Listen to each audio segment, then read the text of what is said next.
Inside Story Uganda, real source of political updates. Ono Sentebe w'ekibiina ekirala ekiri ku luvuganya government ekya Democratic Front sebo nawe tukwaniriza. Twebaza mukama okubeerako wano. Good. Tulina Minister Susan Nakawuki, ono Minister avunaanyizibwa ku nsonga z'ebyobulambuzi mu ggwanga, straight from Kyankwanze. Tukwaniriza Honorable. Teyanza nnyo okutukyaza ate era n'abatulaba mwenna tubalamusiza nnyo. Good. Waba njagala tutandike buterevu, tutandike ne Mwami Rogers Mulindwa ali Kalangala nga bwe nkugambye mwogezi wa NRM. Rogers sebo tukwaniriza ng'ekibiina muyina candidate mu lwokaano luno, campaigns zitambudde zitya, kiki ekyenkizo kye mulabye mu campaign n'enkya musuubira ki ng'ekibiina kya NRM? Kale nange mbalamusizaako Kalangala mbeera simbi, akasana katwokya yadde tuyinaanye mazzi, naye nga olutabaalo lw'okweddiza ekifo kino eky'omubaka omukyala wa disitulikiti y'e Kalangala tulunywezezza era tewali kubuusabuusa. Olunaku lw'enkya we zinaaweerera essaawa nga 2 ez'akawungeezi, nkakasa tujja kuba tumaze ekifo kino okukyeddiza. Tugenze mu byalo byonna ku bizinga 84, kale nga 64 bye biriko abantu, era abantu bonna tubatuuseeko. Ensonga tetugitutte nga ya muzannyo, kubanga ekifo kino tukyetaaga tukigatte ku bifo ebyo ebirala bye tulina. Tusuze bulindaala ebifo ebyo 115 awagenda okubeera nga wabeerawo okulonda, wonna tumaze okufuna ba agents baffe abagenda okubeerayo okukuuma akalulu ka mukwano gwaffe era muna NRM mukyala Aida. Era tulowooza nti akakiiko k'ebyokulonda kajja kukola omulimu gwako mu budde okulaba nti ebikozesebwa bituuka mu kifo mu budde obutuufu, kubanga entambula y'oku bizinga erina obuzibu nti oluusi omusana bwe gugenda nga gutandika okwaka, omuyaga guba ku nnyanja, oluusi ne gulemesa abantu okutambula okugenda mu bifo balina okulonderamu abamu. Naye singa bituukayo nga bukyali, buli muntu n'abeera n'eddembe ogenda okukuba akalulu ke, ndowooza kijja kuba nga kitukola bulungi eri abo bonna abeesimbyewo. Nekkiriza njozeeyoze kandidate waffe mukyala Aida Nabayiga olw'okukola obulungi jjo bwe yabadde ku NBS, kuba baŋŋambye nti abamu baatidde badde balowooza puroguramu ya luzungu, naye yakoze omulimu mulungi okunnyonnyola abantu ate n'okuwa ekitiibwa kampuni ya Next Media okuyita n'ogiwa obudde n'ojja n'obeerawo. Tewabaddewo nsonga ndala yonna eyinza kutulemesa, era twamugambye nti olina okubeera ku mpewo mu ssaawa ezo. Naye nga ekirala ekikulu ennyo, Mwami Rogers Mulindwa ng'ogenda maaso n'okunnyonnyola, biki bye muli mu kugamba abalonze mu kaseera kano bye mutaabagamba emyezi 6 emabega bwe mwali munoonya akalulu aka bonna ak'omwaka 2026? Bannakalangala, yes, mwabanjulira bwe mwagala okukola ne musuubiza ne babagaana ne balonda candidate wa NUP. Bipya ki bye mubagamba mu kiseera kino? Okusooka kye tunnyonnyola abantu b'e Kalangala oba kye tubannyonnyodde kibadde kimu, ekisinga obukulu ennyo nti okulonda gavumenti kwaggwa.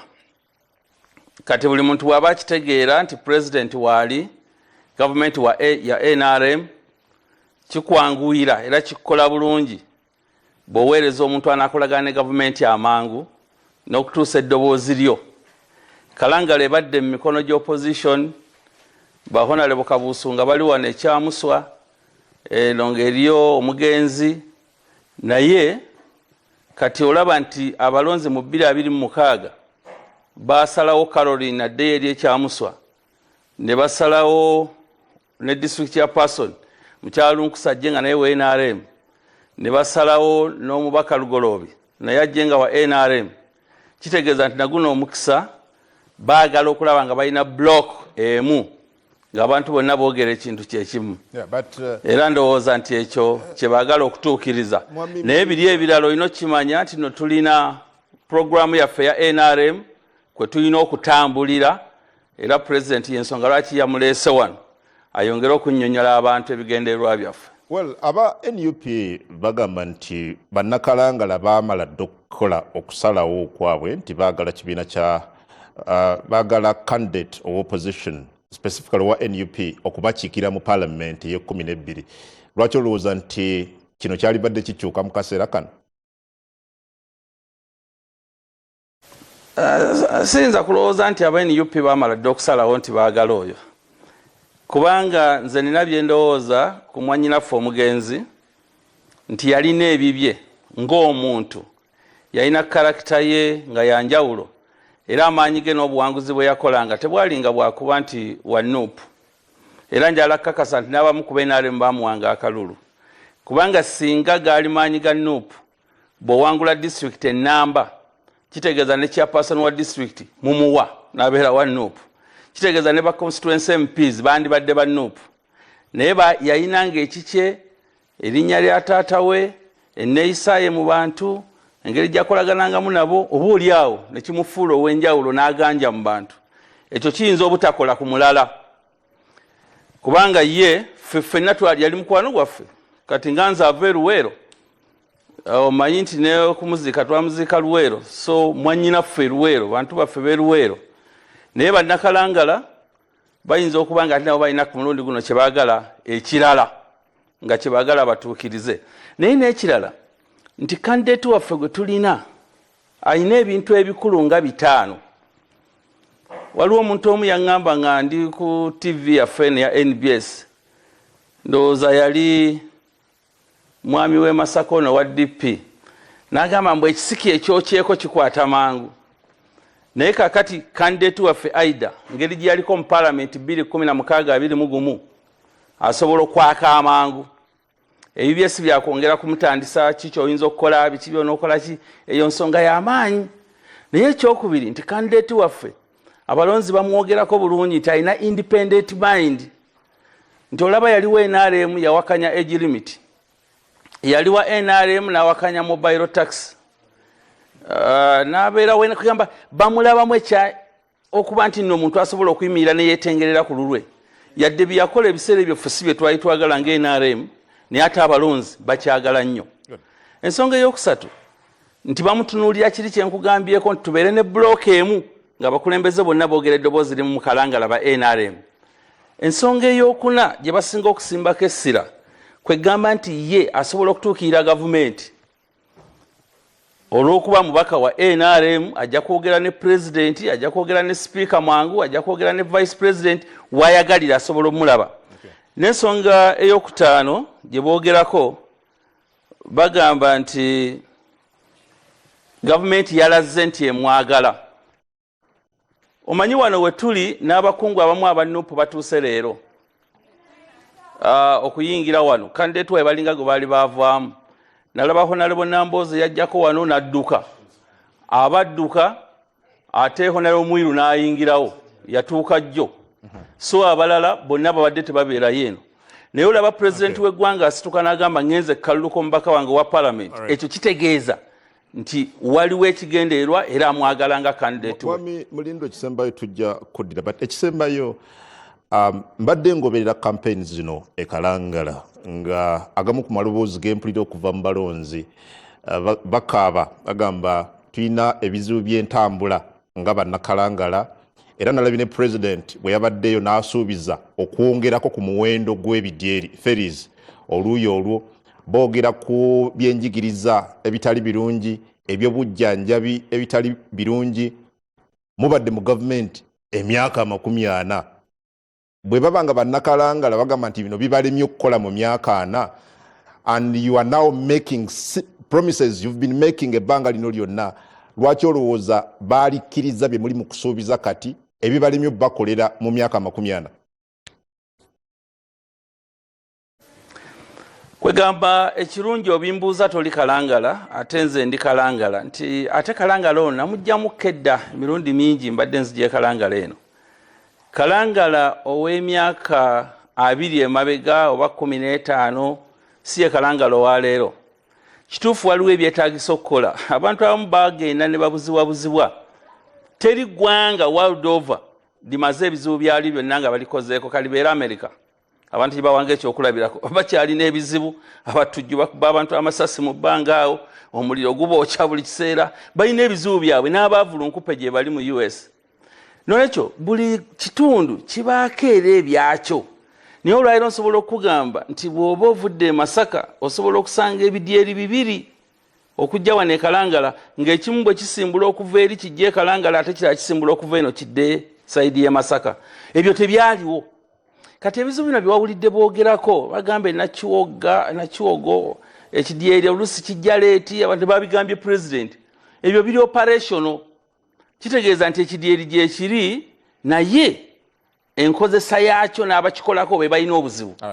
Naye yagambye nti yeetaagawo ateekewo ekidyeri ekirandooza ekigenda ekyamuswa ayagalawo ekiva Entebbe oba ne kiragawa. Ebyo bijja kukoleka. Nokyo ebintu ebimu bigenze bikolebwa ebirala biyinza okuba tebinnaba.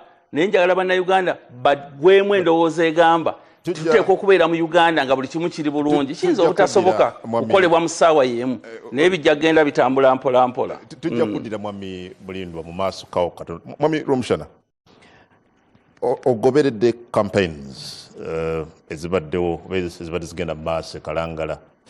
Kiki kyolabye ziri best ku ki? Issues, sympathy, emotions, kikyolabye mu campaigns zino nga tuyingira mu kalulu akolunaku olw'enkya? Katonda w'amaanyi, Katonda wa kisa. Mbere nyina message yo tewerimbanga aye tewabaawo kulimbanga omwana w'omuntu ntasobola kumanya oba kuwangula omuntu. Nti omwana w'omuntu asobola okuwangula kumanya oba okuwangula omwana w'omuntu okugyawo Katonda yeyo kayina obuyinza obwo. Ate tewali bye tukola abaatusooka bajjajjaffe bye bataakola. Teri kipya kye tukola. Question eri baliwa afa. Kakati bw'oba tunulira, because this is a by-election. Si by-election nti evudde mu kooti. No, it's a by-election evudde mu kufa kw'omubaka ate abadde yakawangula.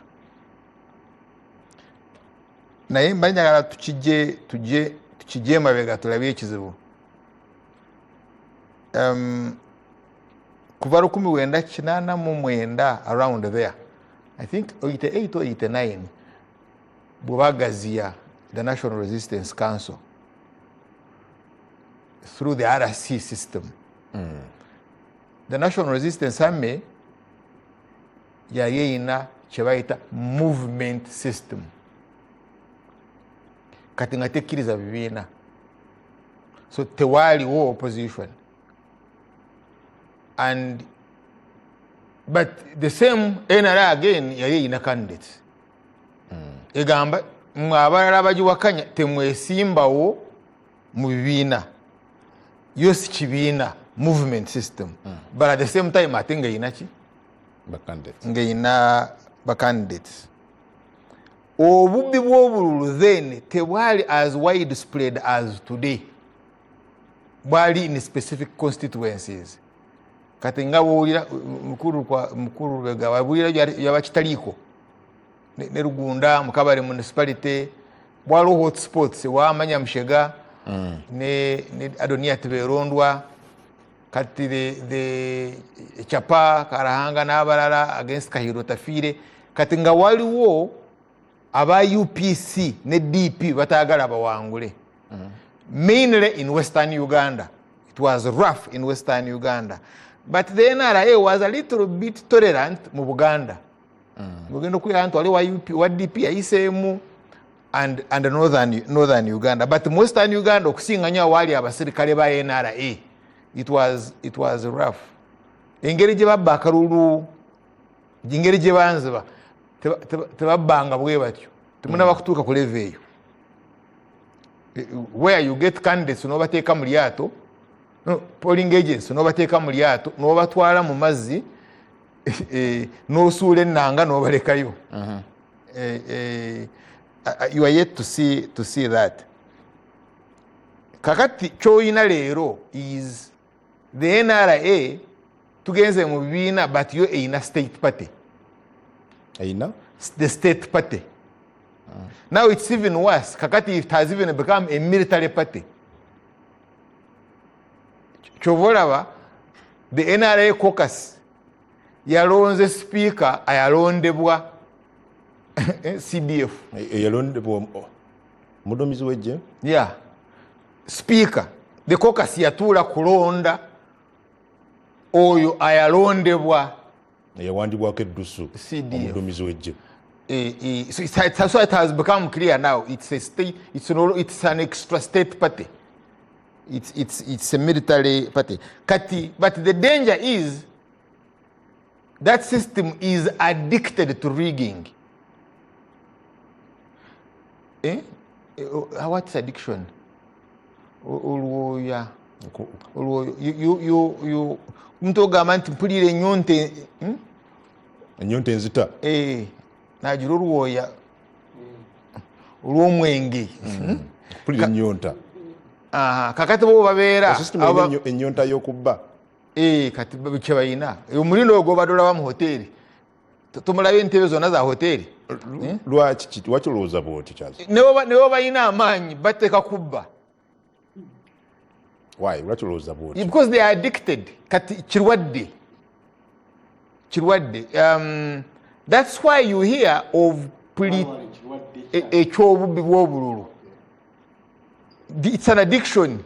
Nga bw'olaba abalwala okunywa enjaga abali addicted ku njaga agira mbw ati n'abeera n'ennyonta ng'alina okufuna at least ku njaga kakkane. Kati bano ne bw'oba nga balina 90% kati balina bakutandika kufa. Why? Because bali assured of 2/3 mu parliament. Bamaze okulonda speaker. Nti bamaze okulonda speaker, deputy speaker, committees already baziina. But imagine nti kano ke kalula kabadde kabulayo babeere ne majority.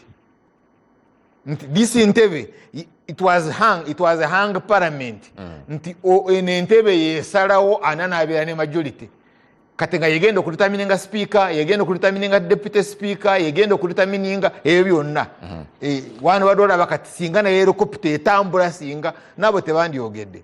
So kati kyekizibu ky'olina tosobola kubeera ne pre-ticked ballot papers nga toli wa state.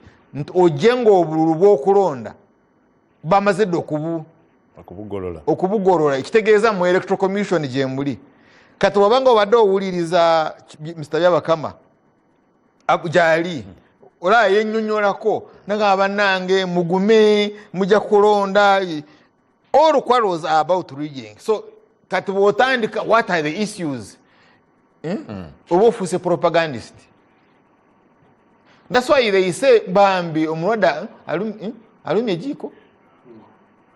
No, at least yanyweddeko Katunda. Alumye ejiiko means embeera mbi. But omulwadde leero munange leero yanyweddeko Katunda. Leero yatambuddeko n'agenda wabweru akubye ku matu yagenzeeko mu kasana. Turabawo essuubi but omuntu abadde akuba omupiira. Okay. So in other words, what are the issues in Karangara? No, let's first look at the conduct of elections. Do we have elections? A by-election... Jazz, tetulabye nnyo major incidents until yesterday aba NUP baga nti bagezezzaako okwagala okuba final rally ne balemesebwa ku Monday. Then neno yibogede ku Yobobox campaigns generally yinzoga nti zibadde zitambula bulungi. Generally mu campaigns tewabaddewo nnyo major incident. Yeah, but you see elections exceed bintu bingi ebikolebwa n'okulaba nti the NRA kati eyina abo babadde ayogerako kati ba the opponents groups endala zikutuse. Why do you think nti zikutuka? Why do you think they get exhausted? Ne wasigala awo nti bw'olaba tubuulire lwaki Yeah, because it's military. The military and intelligence waliwo engeri gyezanya ekintu nekutula nga bano abadiifu nga tebakyabirunga why? Why? Munange ndeka. Okay. Yeah. So kati but then you go on the other larger issues. Ndaye president nga badabuuza. Bangamba abali ku mwalo wano they are from Congo. Tombulide. You are addressing your right noga naye mwe muri bana Uganda mwe. So where is your immigration policy? How is your immigration policy? To that community and fishing, because largely eri ku fishing.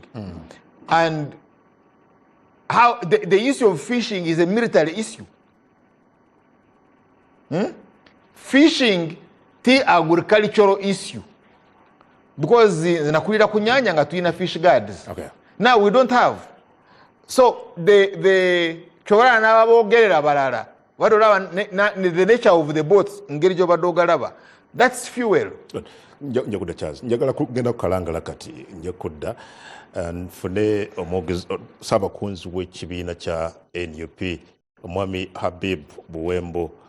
Habib, oli otya olunaku olwaleero tukwaniriza ku barometer Kasameme ng'ekibiina, if I would ask the same question, mweteeseteese mutya olunaku olw'enkya, campaigns muzisanze mutya era musuubira ki as a party? Muganda wange Kungu Adam, okusookera ddala nsiima omukisa guno gw'otuwadde okubeera nga tukozesa platform ya NBS Barometer, kubeera nga eddoboozi lyaffe liwulika era n'okwogera ku mbeera eri ekalangala. Okusookera ddala campaigns twazitandika nga tulinamu okwemulugunya okutonotono, okusookera ddala nti by election ng'eri mu Kalangala district. Kalangala district erina ebizinga 84, bakandidate n'obawa ennaku 10 okutambula ebizinga 84, nga entambula yayo nayo yennyini nzibu nnyo, yakutambulira ku mazzi okuva ku kizinga kino okudda ku kiri, olabira ddala nga tewabeerawo fairness.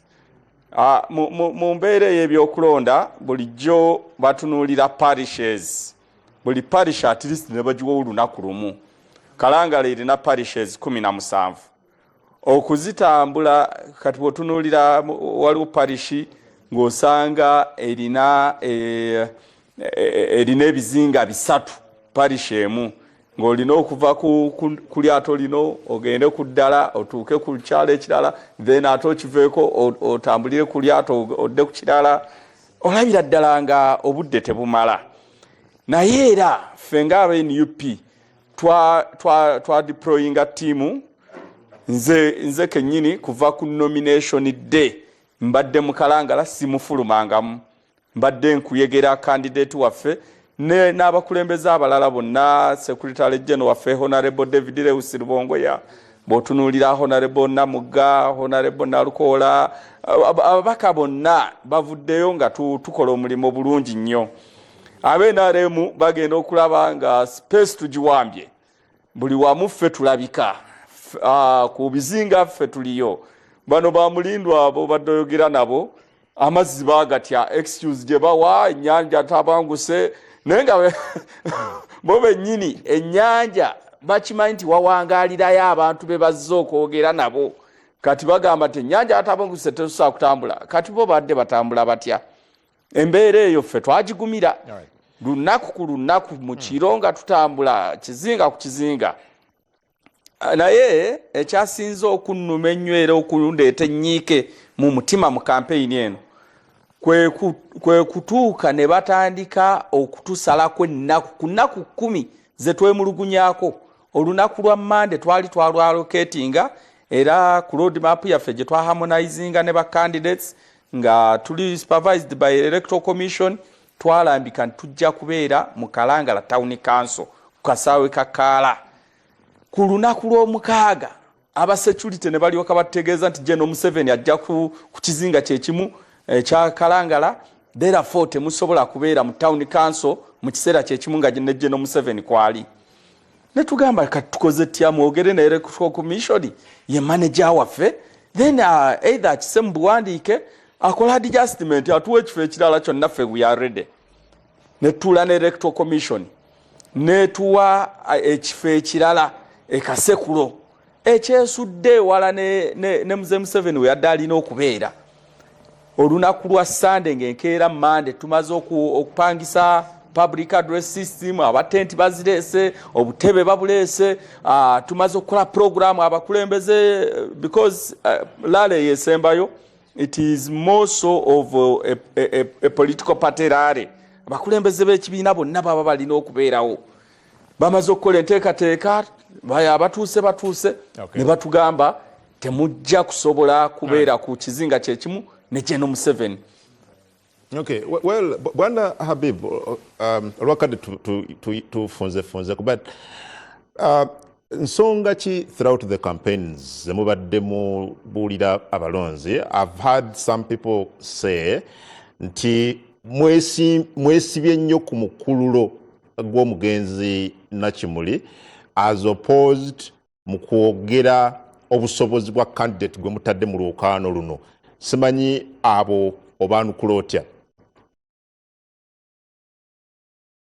Candidate gwe tutadde mu lwokaano Honorable Nampala Irene alina obusobozi bwe, ekisookera ddala requirements z'Electoral Commission zonna yazituukiriza era kyova olaba yanominatinga.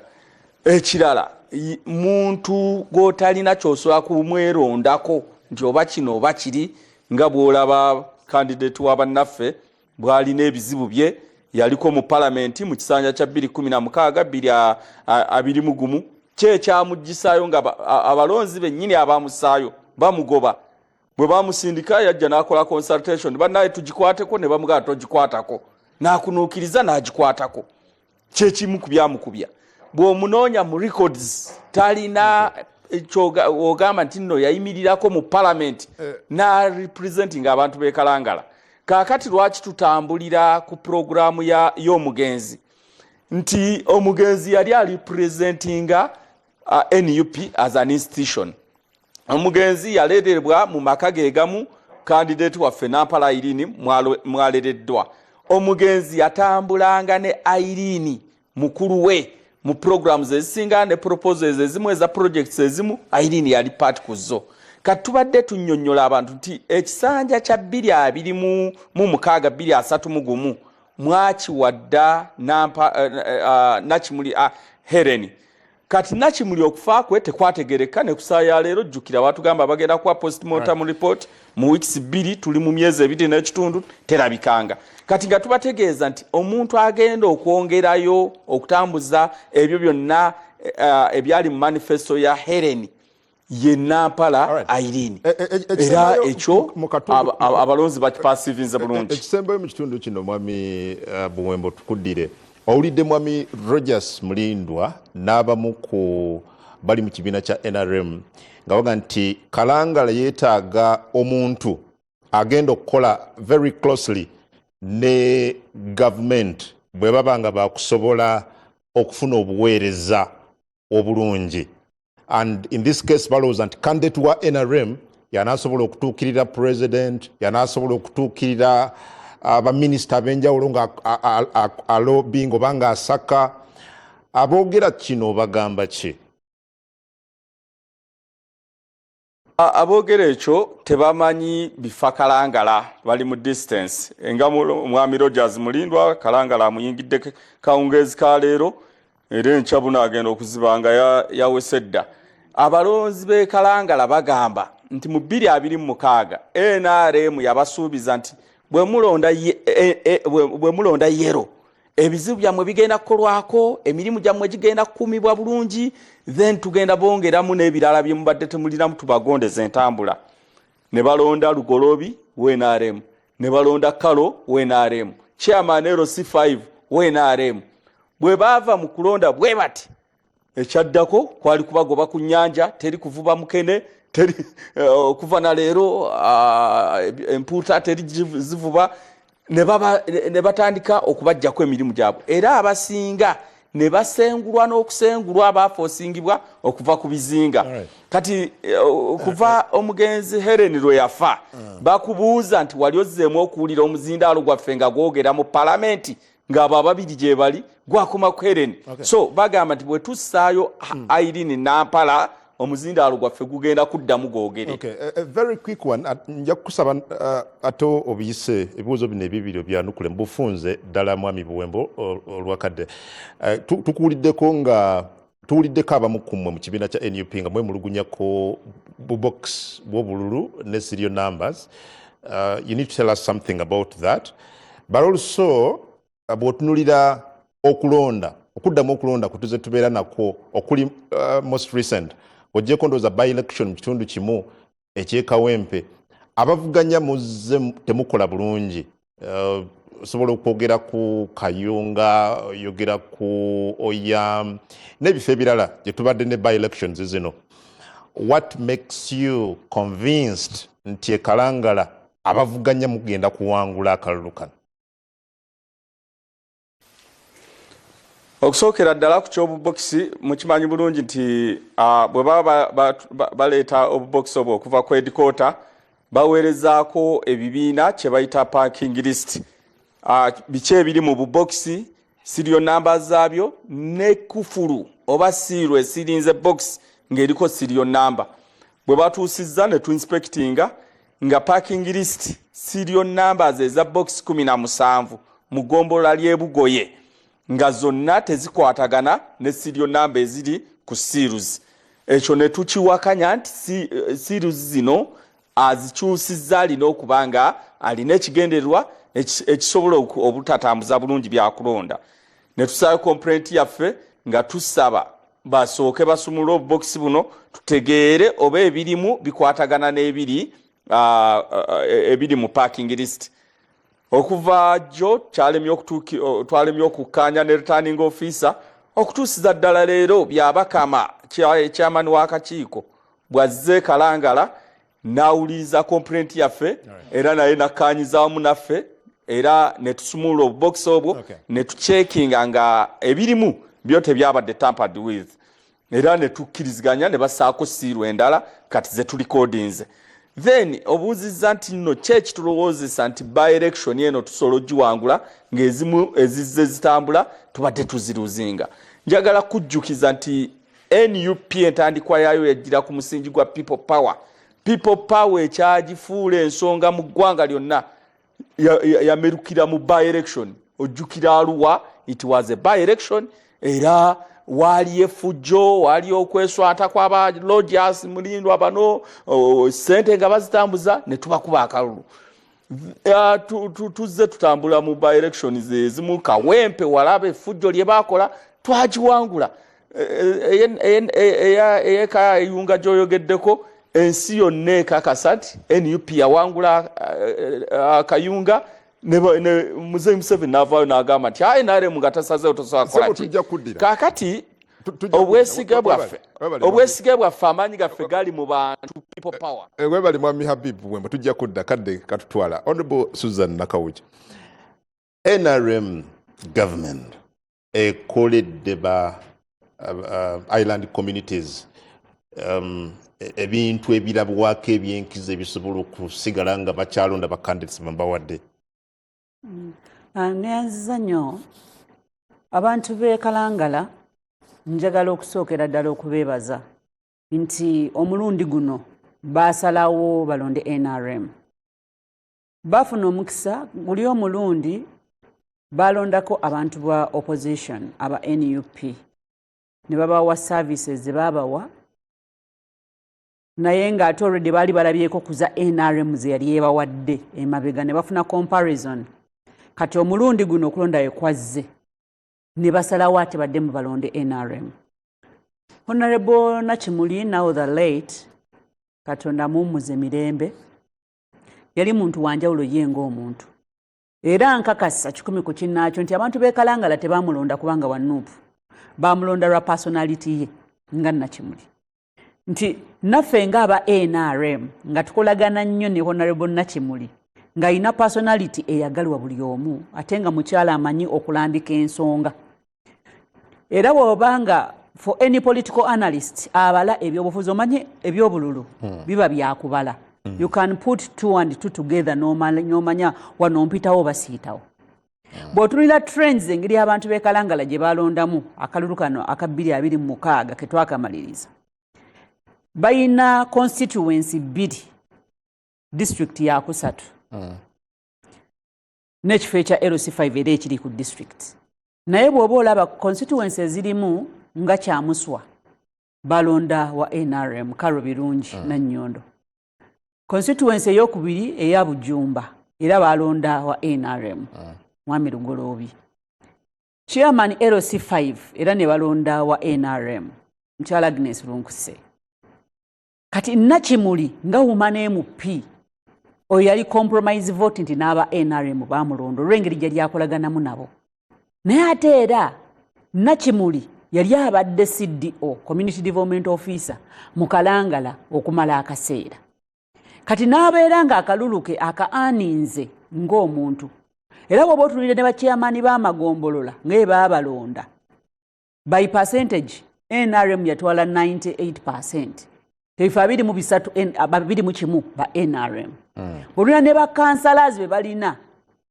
Bakansalazi abali mu 108 nga NRM inako nga 16. Oba olaba statistics ezo bwe zijjanga zitamba. You see, Honorable, ne buyogera ekyo kyennyini. District eri dominated by leaders ab'ekibiina kya NRM. Yes. Bwogera ne argument eyoga nti mutusindikire wa NRM oyo y'anaasobola okukolagana obulungi ne government, y'anaasobola okutuusa amaloboozi gammwe eri government. That I don't understand. Kubanga already ababaka n'abakulembeze okuva mu NRM be bali mu kitundu kino. So I had the president, I think yali Kawempe ng'ayogera ekintu kyekimu, Oludde Mulindwa n'ayogera ekintu kyekimu. Kakati, it is very true nti ababaka ba NRM bayina nnyo capacity okutuusa services ku bantu be bakiikirira kubanga bali mu government. Buli ministry basobola ogiyingiramu nga tebatya nti waliwo agenda okundaba ne bajjayo services ne baziwa abantu baabwe. Ababaka ba opposition bo baliwo okuwakanya. Era bo batya n'okusemberera ewali omuntu nga wa NRM n'oba yeyandibaddeko service gy'awo abantu. Abalala bakikozesanga excuse nti muneefe ne tunaagendayo tebajja kubituwa. Kati abantu b'ekalangala guno omulundi baadde bakozesezza eddoboozi ne bagamba Katonda ababaka abali mu kibiina ekiri mu buyinza tulaba ku bintu bye baali baatuwa emabega bajja kusobola okwongerako okusinziira ku bwetaavu bwaffe we buli. Number 2, otunulira choice ya candidate. Nkugambye Nakimuli yagenda ovuganya ekalangala ng'abadde CDO Community Development Officer ng'ebizinga bino byonna byetwogerako 84 abitabadde bamumanya as an individual. Irene Nampala olwaleero NUP gwerese nga candidate. Munnaluweero abadde tabeera Kalangala. Nti kati bino byonna biri strange ku ye. Ti n'abeekalangala nabo kati essaawa eno bazuukuse bagamba naye naffe twazaala lwaki oli abeeruweero ajja tukulembere wano. Oli alina unique qualities nti yali abadde akola naibo bamutegedde bulungi ono yo advantage tagirina azze buzzi agudde. Ndinda mumulisa candidate yesimba mu 2021 abalonzi ne bamugaana 2026 again najja ogwokubiri era ne bamugaana. Aida Nabayiga yali mu parliament okuva 2016 paka 2021. Helen najja namwesimbako abamanyi Nakimuli era twalinga tujokinga ne ntumugamba wabula avuganya naawe ayina ekizibu. Nakimuli yajja muntu ali ayina character yeri likeable. Oli tebamugjaako kubanga nti yali tabakoledde. Naye balina omuntu oyo gwali gwabeera naye mu community all that time as a community development officer nga batuusaako ka service kano n'akasente ka government bakolera project n'okubasomesa kyekyo kukola.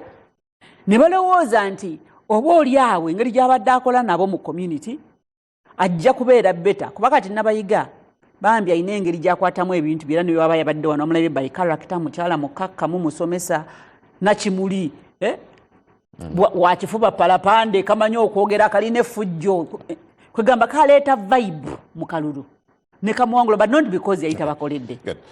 Kiriza nja kudda mwami nga tugenda okuwummula Honorable Mukako temulina candidate nga DF opposition yonna oyinza oga nti mulina candidate rather mulinamu candidate omu wa NUP omukyala Irene Nampala. Otunulidde otya akalulu kano nga omu ku bakulembeze ku ludda oluvuganya gavumenti? Webali nnyo ssebo bali ddala mu buvunaanyizibwa bwe tulina n'ekitusuubirwamu nga ekimu ku bibiina ebya opposition. Tulowooza kyandibadde kikulu nnyo ffenna ne tuba nga tulina candidate gwe tutaddeko amaanyi era in principle twawagira sister w'omugenzi kubanga leading opposition party gwe yalonda. In principle Gwe yalonda ng'abavuganya mwasala okuwagira twasalawo nti naye tetubalayo mu campaign semubaddeeyo wengenda ng'oggyeko bannakibiina bokka ba NUP. teweeruma lulimi